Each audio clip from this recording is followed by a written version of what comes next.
ఏం నశించింది అని ఆలోచించినట్లయితే ఆత్మ అంటే నశించేది ఏది చెప్పండి? రెండు ఉన్నాయి మనకు, శరీరం వేరు, ఆత్మ వేరు. అర్థమైందా?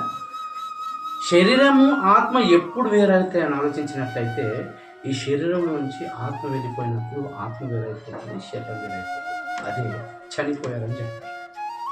అర్థమైందా? ఈ రెండు వేరైనప్పుడే మనిషి చనిపోయాడు, ఇక కనిపించడు, ఎప్పుడు చూడలేము, ఎప్పుడైనా మనతో మాట్లాడడు అనుకొని చివరి చూపులు చూడడానికి మనం వెళ్తాం కదా.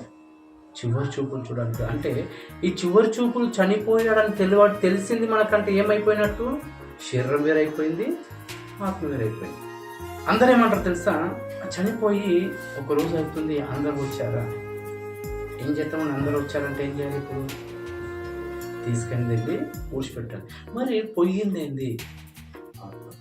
అర్థమైందా? ఇది ఇంతలో కనబడి అంతలో మాయమైపోయే ఆవి వంటి జీవితం. ఈ జీవితం కోసం, మీ శరీర సుఖాల కోసం యేసు ప్రభువు లోకానికి వచ్చాడా? కాదు. ఈ మట్టి నుంచి వచ్చిన దేహము మట్టిలోకి వెళ్ళిపోతుంది. ఆత్మ ఎక్కడ వెళ్ళాలంటే దేవుని దగ్గరికి వెళ్ళాలి. అంటే ఈ ఆత్మకు మరణము లేదు. అర్థమైందా? దేహానికి మరణం ఉంది కానీ ఆత్మకు మరణం లేదు. మరణం లేనప్పుడు యేసుప్రభు వారు ఏం చేశారంటే, ఇదిగో ఈ నశించిపోతున్న శరీరం కోసం రాలేదు కానీ ఆత్మ నశించిపోతున్న ఆత్మ కోసం వచ్చారు.